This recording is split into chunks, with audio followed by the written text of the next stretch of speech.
now, it's just the biggest pleasure in the world for me to introduce a truly fearless leader, and I'm assuming that Ben is equally fearless because she brought him. I can hear him laughing, but Sarah Watson and I just hit it off at 9 a.m. at Ad Week last year, exactly 1 year ago. So if you're not going to Ad Week, consider coming. We have 2 events on Monday morning coming up this upcoming Monday. Last year, Monday morning, it was the very first interview I did. It was Sarah Watson, and I asked the question I asked everyone, right? How does advertising work today? And she was sitting at the table, and her eyes got like huge, and she goes like, "Oh my God, Gail, what a question to ask." And then she proceeded to talk about the importance of creativity, the importance of listening, the importance of connecting, and you're going to hear from her today in terms of what is important in creating great advertising. She has a remarkable background and career. She is a fearless leader. She's going to help answer that question. She is at BBH. She's the Global and New York Chief Strategy Officer. She's been here since 2011. She joined BBH in 2001. She's worked on global clients like Levi's and Johnny Walker, and she also worked on Google Chrome and PlayStation's historic PS4 launch, which I'm sure my son was excited about. She lives in Greenwich Village with her 3-year-old daughter. And joining Sarah is Ben Jenkins, another fearless leader who stepped out of the box to found Sympler. He's a former advertising strategist who worked at another great agency, Droga 5, and also BBH, where he ran their brand incubation unit, ZAG. He's now the CEO of Sympler, and he's applied many years of studying brands, consumers, technology to advertising's biggest issues. How can brands participate in conversations in mobile messaging? Which is, I think, one of the main reasons that we all came here today to hear that. So please join me in a warm round of applause for Sarah and Ben. Thank you, Gail. Thank you so much, Gail.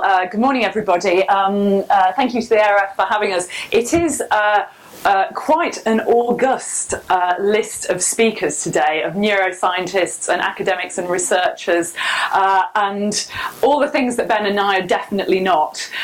Nor are we media planners, we're not media buyers, but I think we are, and thank you, Gail, for your introduction, we are something different. We are planners who love building brands, and you got the kind of the background from Gail, but I think what is interesting about this whole presentation is that Ben and I were just starting to get together and to talk about what he was up to and whether it was interesting and what was going on.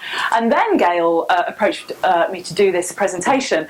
And actually, it's been a phenomenal process for us to really get together and think about some of the things that we're really learning, because Ben really has spent the last 5 years at the coalface of consumers using mobile, really at the absolute frontier of what the new behaviour is. And so applying some brand thinking to that was really, really fascinating and exciting. And throughout the process of developing this presentation, which you are the very first to hear, I think we've come to some really exciting conclusions really for our own work. So we hope you'll enjoy them. We'll hope that they'll be equally applicable to what you do. So, okay, so here is our absolute starting point, and it'll be no surprise after Gail's introduction that this is really the perspective we bring to this. Great use of media builds great brands. It's an absolute truism, we all know it. But I think it's a particularly interesting lens to put on a platform that is being used very, very tactically. And I'm going to shamelessly start by emphasising this point with one of the great BBH ads of the 80s. So some of you may be familiar, ad completists may be familiar with this, yeah. Really, so 1986, here we are in a small town 60s America, and the most beautiful man ever seen on television, Nick Kamen, strips off to his Levi's down to his boxer shorts and completely changes the fortunes of the Levi's brand. But the reason we bring this up So this was a groundbreaking use of television. It was completely cinematic. It looked like nothing else on the television. And from then on, television was never quite the same, and it really, really did very exciting things for Levi's.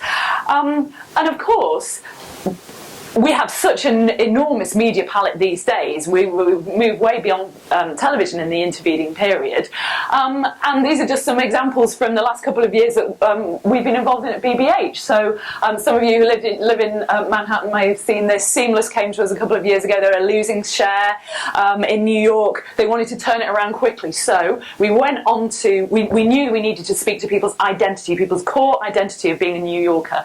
And we spoke to them out in their commuting. Frank Underwood, Netflix needed to relaunch House of Cards. We went in the first presidential debate with an ad for Frank Underwood's campaign. I won't go, I know we're running out of time, you get it. Great uses of media really are about what is it that we want to say, and how is the medium where I say it going to really impact on what we're doing.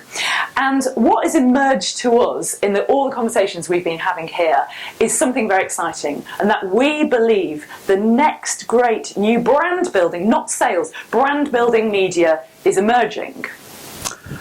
Importantly though, we don't believe it's mobile, so you've probably turned up in the wrong room. So it's not mobile, it's something that is considered to be smaller than mobile, but actually we believe, or a component of mobile, but actually we believe is much bigger. And it's much bigger because it's based on humanity. So you've probably seen this scenario quite a lot in the last 5 or 10 years. I call it the sort of zombification of humanity.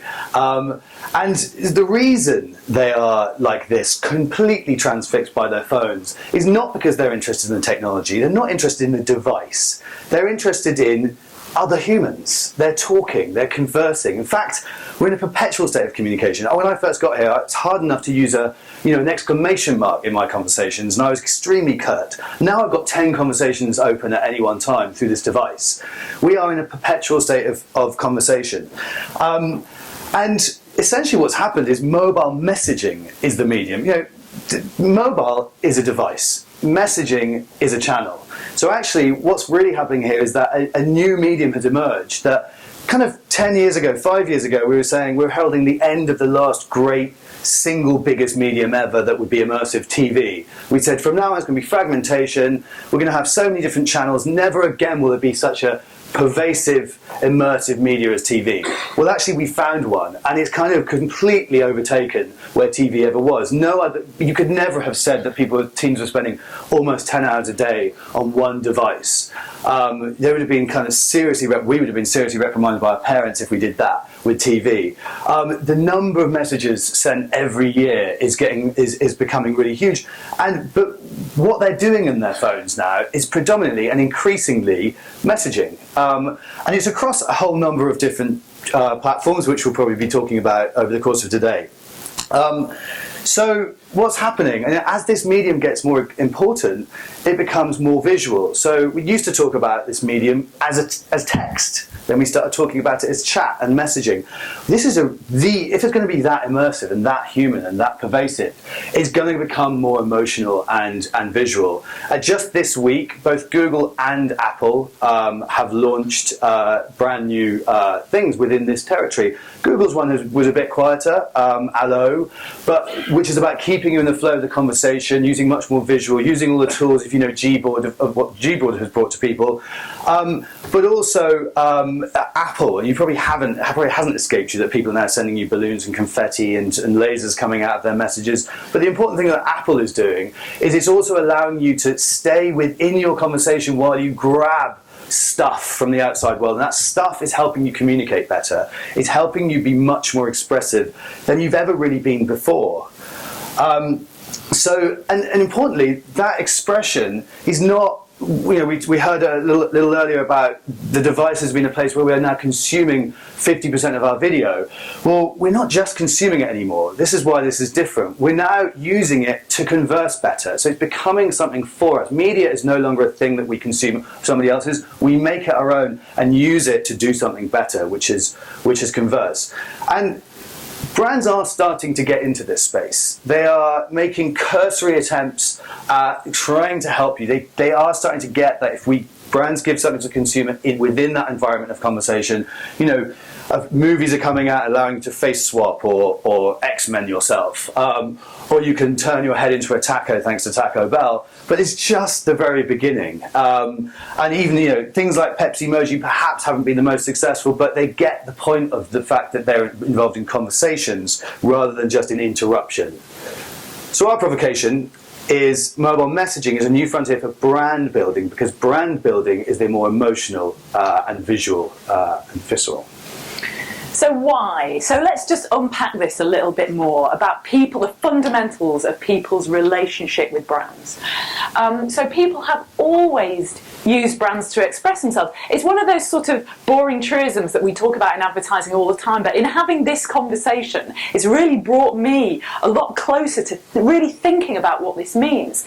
So again, we work on PlayStation. People do tattoo this. They get married in PlayStation cufflinks, they have the posters on their walls because it says something about not only something that they do, but some values that they have allegiance to, about greatness, about mysticism, about playing and achievement, all that sort of thing. We know it with Nike, Converse, so many brands, but have people always used brands to do this? Well, yeah, they have. I think about my grandparents, who were born 100 years ago, when I was growing up, they all had Guinness things, Guinness memorabilia in their kitchen. People have always reached for shorthand expressions of things that they want to say about themselves and they want to identify, and they're expressed in a more powerful way. But something different is happening with this medium, and this is what we want to talk about today. Now there is an opportunity for brands to literally help people express themselves. So my grandparents having their Guinness stuff in the kitchen, it's a loose association. It's just something that's kind of around and about. It's something that you wear it on your Nike t-shirt, you're kind of hanging out with it. But if you're using something actually literally, pinning it into the message that you're sending something else, you are now literally using brands to communicate. And of course this has started already. So we've been having GIFs for years. People have been taking little tiny elements of films and ads and clips to make a disruptive, creative statement in their emails that they're saying to other people. And of course, actually, at an even more long-term level, people have been quoting ads and quoting films and quoting celebrities to each other in their conversations for years and years and years. But this goes to another level when we think about the messaging revolution that Ben was talking about. Because we're talking now about the tiniest, crudest unit of human conversation, which are just, these are smaller than GIFs. A GIF is quite a big disruptive moment that kind of plops into your conversation and says something big and creative. Emojis are much smaller than that. They're tiny shorthands that you don't even think about, that you just bring and you communicate with them. They are shorthands. They're linguistic units. And I don't use them like this, but Ben brought a brilliant example to me, which is people have lots of different keyboards, millennials and below, have lots of different emoji keyboards to express lots of different things. So you're texting your girlfriend or your buddy and you think, okay, I want to say something silly and sexy and fun. Okay, Kimmoji, that's my shorthand. I'm going to go to my Kimmoji keyboard. That's what I'm going to say. I want to say something cute and funny and silly and stick my tongue out. I'm going to go to my Minions keyboard. It's funny, I was just coming up here this morning, I saw that Iris Apfel has got an emoji keyboard. Lots and lots of people have an emoji keyboard. But when you think about really what this is doing, these are providing these moments of expression that are even, that are right in the heart of people's conversations. And this is what we think is fascinating for this conversation about the new frontier of brands. And this is what brands have always done as well. Of all the experts in the world, brands have been struggling with trying to get into consumers' consciousness for centuries. And so they're pretty damn good at this, about turning very complex, big emotional thoughts into very, very small units of communication. So if consumers are looking for better ways, especially the younger you get, the less you are, the less good you are with words, just like I was then. So you're looking for really good ways of speaking that kind of like means that you can own it versus your parents or versus adults. So that's why technology gets picked up quickly, because something you can excel at. Brands have really excelled at this for a long time. So this is an area where we've always looked for this in advertising and branding, where there can be a symbiotic relationship. In this medium, the symbiotic relationship is where brands can help consumers communicate because they know how to transform things into little bites of communication. So this used to go on in a much blunter way in the form of sponsorship. So Pepsi used to sponsor, still does, Beyonce or Madonna or Michael Jackson, but by basically sort of wrapping its arm around it and going, we associate with this. Now you can be much more granular and say, these very specific, almost forensic media buying, I'm calling it, these very specific moments of what Beyonce is saying, what this movie is saying, that's what we say as a brand, and this is what we want to give to consumers to be able to speak in their conversations. We're talking about PlayStation, so greatness awaits is the idea for that. Why not own all the greatness awaits moments from every movie? But you don't have to buy the whole movie, you can buy just the moments within it. And this is a sort of way of helping consumers express themselves, doing what brands have always been very good at doing. So brand essentially becomes a shorthand for conversation. And this is a really important part. We've been talking about viral for several years. We've never really meant, some people have believed it, but we've never really meant people communicate about your product. People don't get online and start saying, and sometimes they do in product sites, but they're not really always talking about how great a product or a company is. What they're often doing though is they're speaking through it. And what we're enabling people to do, all great brands have allowed you to wear the badge, wear the t-shirt, and allow it to help you communicate and express yourself. So viral happens when people can communicate through stuff. And in this medium, you can literally, as Sarah was saying, communicate through stuff. And by the way, there's a huge amount of content out there these days. There's always been the sponsorship market that you can buy stuff. But now, in the last sort of 10 years, brands have been building content for everything from YouTube to Instagram to Vine for 5 seconds to Facebook. Content marketing departments are growing. So there's so much content that you can draw from now, yours and others, that there's a huge kind of repertoire to pull from to help people communicate.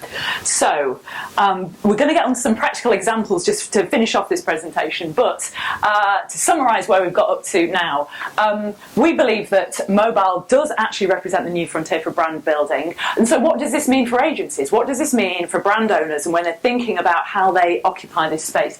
It actually means all the true great media buying and planning and creative principles that it always has done, but in a really specific level. So you've got to understand, we're saying that brands can be literally part of people's conversations. So you have got to have an acute understanding of your brand and its position in culture. PlayStation says different things than Xbox.